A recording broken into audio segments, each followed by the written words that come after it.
Rover এটাকে আমরা dedicate করেছি একটি মার্স রোভার হিসেবে। আমরা আমাদের রোভারকে এমনভাবে বিল্ড করেছি যেটা পৃথিবীর বাইরে যে কোনো গ্রহে যে ওখানকার পরিবেশে গবেষণা চালাতে পারবে, এমনকি এটা পৃথিবীর বাইরের গ্রহের পাশাপাশি পৃথিবীরও বিভিন্ন দুর্গম এলাকায় যে ওইখানকার বিভিন্ন বিষয়ে যে স্টাডি করতে পারবে। আমাদের যে রোভার এটার মূল বিশেষত্ব হলো এটা খুবই অ্যাফোর্ডেবল, এটা এবং এটা সম্পূর্ণভাবে বাংলাদেশে ম্যানুফ্যাকচারিং সম্ভব, অর্থাৎ স্বল্প খরচে এটা ভালো সার্ভিস প্রোভাইড করবে। আমাদের রোভারের যে ফিচারগুলো আছে তার মধ্যে প্রথম একটা ফিচার হলো এইটা 24 ঘন্টা একটা লাইভ ফুটেজ পাঠাতে পারবে পৃথিবীতে, অর্থাৎ আমরা যে ড্যাশবোর্ডের কাজ করব এইখান থেকে সেই ড্যাশবোর্ড থেকে লাইভ একটা ক্যামেরা ফুটেজ আমরা পেয়ে যাব, যেখান থেকে আমরা ওখানকার এনভায়রনমেন্ট স্টাডি করতে পারবো।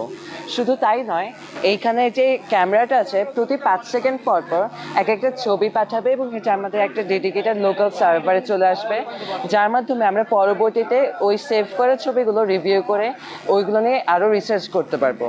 পরিকল্পিত গ্রিন সিটি প্রযুক্তি ও উন্নয়নে সেতু বন্ধন, এইটা থেকে মূলত আমাদের যে সিটিতে যে সকল সেবা দেওয়া হবে সকল কিছু স্বয়ংক্রিয়ভাবে এখানে উৎপন্ন করা হবে, অর্থাৎ বাইরে থেকে কোনো কিছু আমরা আমদানি করব না।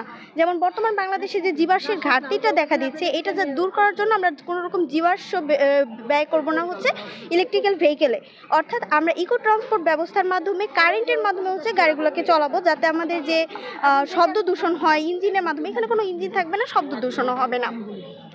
এবং আমাদের যে হচ্ছে কার্বন ডাইঅক্সাইড কালো ধোঁয়ার কারণে উৎপন্ন হয়, যা গ্রিন হাউস প্রতিক্রিয়ায় হচ্ছে প্রভাব ফেলে, এটাও উৎপন্ন কমে আসবে একমাত্র এই জীবাশ্ম না ব্যবহার করার কারণে।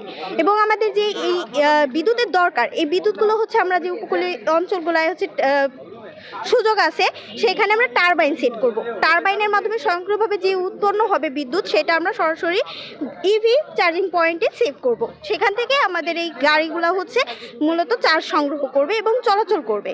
এবং আমাদের যে রাজবাড়ির অন্তত 25 ফুট পানির স্তর অলরেডি নিচে নেমে গেছে। এই পানির অর্থাৎ খুব সংকটেই আমরা হয়তো ভবিষ্যতে আমরা সংকটে যাতে না পড়ি, এই কারণে প্রত্যেকটি বাড়ির ব্যবহৃত যে পানি আছে হোয়াইট ওয়াটার, সেটা আমরা ওয়াটার প্ল্যান্ট ট্রিটমেন্টে যে হচ্ছে পরিশোধনের মাধ্যমে আমরা দ্বিতীয়বার ব্যবহার করব, যাতে আমাদের পানির চাহিদাটা অনেকটাই পূরণ করা সম্ভব হয়।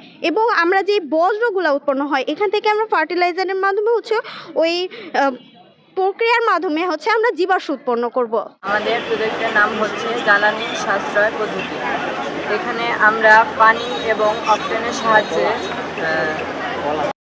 সিনথেটিক ন্যাচারাল গ্যাস, কৃত্রিমভাবে তৈরি প্রাকৃতিক গ্যাস উৎপন্ন করতেছি, যেটাকে আমরা আগুন দিলে গ্যাস তৈরি হচ্ছে। এটা যদি সরকার যদি এটাকে বাস্তবায়িত করে, আমাদের যদি সাহায্য করে, তাইলে জ্বালানির ক্ষেত্রে এটা দেশের অনেক বড় অর্থনৈতিক অবদান রাখবে। ফাইনাল অ্যাসেসমেন্ট হয়ে গেছে, আপনাদের সার্টিফিকেট আছে, কিন্তু বাংলাদেশ সরকার আপনাদের জন্য এই ট্রেনিং এর আয়োজন করেছে আপনাদের স্কিল লেভেল হিসেবে যাচ্ছে, সুতরাং আপনাদের এই অ্যাডভান্টেজটা থাকবে যে আপনারা ওখানে গিয়ে কাজ পাবেন। ঠিক আছে, তো সবাই ভালো থাকবেন।